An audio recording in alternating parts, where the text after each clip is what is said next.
Good night. This is Fumi Sleepy Time Stories. Tonight's bedtime story is about to begin. Once upon a time, there lived a miller and his wife, who led a prosperous and contented life. They had money and land, and each year their fortune grew greater. But misfortune came suddenly. Year by year, the miller's wealth dwindled, until at last he could scarcely keep his mill running. His heart was heavy with sorrow. Each night, after a hard day's labor, he lay awake in bed, tossing and turning, unable to sleep. One morning, before dawn had broken, the miller rose from bed and went outside, hoping that a walk might ease his troubled mind. As he stepped onto the weir, the first rays of the sun crept over the horizon. Suddenly, he heard a gentle splashing in the water below. He turned and beheld a beautiful woman rising slowly from the pond. She draped her long, glistening hair over her shoulders, hiding her body like a silken curtain. At once, the miller knew she must be a water spirit who dwelled in the pond. His heart trembled with fear, and he did not know whether to flee or stay. But then the water maiden spoke, her voice sweet and soft as the wind through reeds. She called his name and asked why he looked so sorrowful. Though at first frightened, the miller calmed as he heard her gentle words, and he poured out his heart, telling her how he once lived in abundance but was now poor and desperate. "Do not fret," said the water spirit. "I shall make you richer and happier than you've ever been. All I ask in return is the small thing that has just been born in your house." The miller thought of nothing but a kitten or puppy, and readily agreed to her terms. As soon as the water maiden heard his promise, she sank beneath the waves, and the miller, overjoyed, ran back to the mill, his heart light and his step quick. But as he reached the house, the maidservant rushed out, crying with joy that his wife had just given birth to a baby boy. The news struck him like thunder from a clear sky. He stood frozen, realizing the water spirit had deceived him, and already knew of the child's birth. With heavy steps, he went to his wife's bedside. She smiled up at him. "A fine son I've given you. Are you not glad?" But the miller told her what had happened at the pond, and how he had, without knowing, promised their child to the spirit. "What is wealth to me if it costs us our son?" he said, his heart breaking with guilt. Even the friends and relatives who came to celebrate could not bring joy to the house, and yet the spirit kept her word. The miller's fortunes turned. Every deal he made prospered. Gold filled his coffers, and his cupboards brimmed with silver. But he could not find peace, for the shadow of his promise haunted him. Each time he passed the pond, he feared the maiden would rise to claim what was hers. He never let the child wander near the water. "Remember this," he warned his son. "Should you ever touch the water, a hand will rise to seize you and pull you into the depths." But years passed, and the water spirit did not appear. At last, the miller's fear faded. The boy grew into a strong young man and became apprenticed to a huntsman. He learned the skills of the forest until he himself was a master. The village elders took notice, and he was chosen to serve as the village hunter. There was a maiden in the village whom he loved dearly, and she loved him in return. When the elders learned of this, they gave the young man a small cottage, and the two were wed with joy. Their days were happy, their hearts full. One day, while chasing a great stag through the forest, the young man followed it out into the open field and felled it with a single shot. But he did not notice he had strayed close to the old pond. After gutting the beast, he stepped to the water's edge to wash the blood from his hands. No sooner had his fingers touched the surface than the water spirit rose up, smiling. Her arms, slick with water, wrapped around the hunter, and in an instant she pulled him under. A great splash, and he was gone. When evening came and the hunter did not return, his wife grew anxious and went out to search for him. Remembering his warnings about the water spirit, she feared the worst and hurried to the pond. There, she found his hunting bag by the shore. Her heart sank. She called his name again and again, but no voice answered. She ran to the far bank and called again, cursing the water spirit, but still the pond remained silent. Only the new moon, pale and watchful, gazed down upon her. The poor wife would not leave the water's edge. Round and round the pond she ran, sometimes silent, sometimes weeping. At last, exhausted, she collapsed and fell into a deep sleep. In her dreams, she climbed a rugged mountain, stones tumbling beneath her feet, thorns clutching at her gown. Rain lashed her face, and the wind tangled her hair.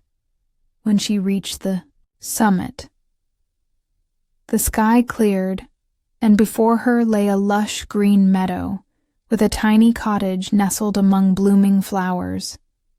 She stepped to the door and opened it. Inside sat an old woman with snow-white hair, who greeted her kindly. At dawn, the young woman awoke, and remembering the dream, climbed the mountain. Just as in her vision, she found the meadow and the little cottage, and the white-haired woman welcomed her warmly. "You must be in great trouble," said the old woman. "None come here by chance." Sobbing, the young wife told her tale. "Take heart," said the crone. "I will help you. Here is a golden comb. When the full moon rises, go to the pond. Sit at the edge and comb your dark hair with this. Then lay the comb by the shore and see what happens." The woman returned home and waited for the full moon. When it came, she did as the wise woman said. The water churned and foamed. A wave crashed and carried the comb away. As it sank, the water parted, and the hunter's head rose above the surface. He said nothing but gazed at her with deep sorrow. Then a wave swallowed him once more, and all was calm. Only the full moon remained, reflected in the still water. Heartbroken, she returned to the mountain and found the old woman again. This time, the crone gave her a golden flute. "When the full moon shines, play a sweet tune beside the pond, then place the flute on the shore." The woman obeyed. As soon as she finished playing, a wave crashed and took the flute. Once again, the water parted. The hunter's head and shoulders emerged. He reached out his arms to embrace her, but another wave dragged him down. "Oh, how does this help me?" cried the woman. "Why let me see him only to lose him again?" But she dreamed again of the old woman. On the third visit, the wise woman gave her a golden spinning wheel. All is not yet lost. When the full moon rises, take this and spin flax by the pond. Spin until all is gone. Then place the wheel upon the bank. When the full moon rose, she spun and spun, and her thread lay upon the pond like silver. A wave took the wheel, and this time the hunter rose entirely from the water. He leapt onto the shore, seized his wife's hand, and ran. But behind them came a mighty roar. The pond overflowed, and water surged over the field.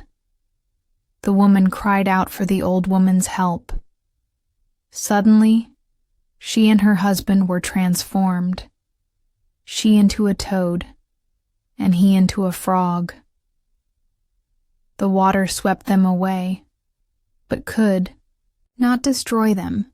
When the flood receded, they were far from home, and though they became human once more, they knew not where the other was. In this strange land, none could guide them. High mountains and deep valleys lay before them, and to survive, each became a shepherd. Many years passed. They wandered with their flocks through forest and meadow, holding their sorrow in silence. One spring day, they found themselves driving their sheep through the same ravine. Fate had brought them close, yet they did not recognize one another. Still, they rejoiced in each other's company and began to meet each day with their sheep. They spoke little, but each found comfort in the other's presence. One night, when the full moon rose and the sheep lay sleeping, the shepherd took out a small flute and played a soft, sorrowful tune. When he finished, he saw tears streaming down the shepherdess's cheeks. "Why do you weep?" he asked gently. "Ah," she whispered. "The last time I heard this melody, the full moon shone and my beloved's face rose from the pond." He gazed at her. The mist over his eyes cleared, and he knew her. She looked into his face, bathed in moonlight, and she knew him too. They embraced and kissed, and spoke not another word, for there was no need to ask if they were happy now.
you.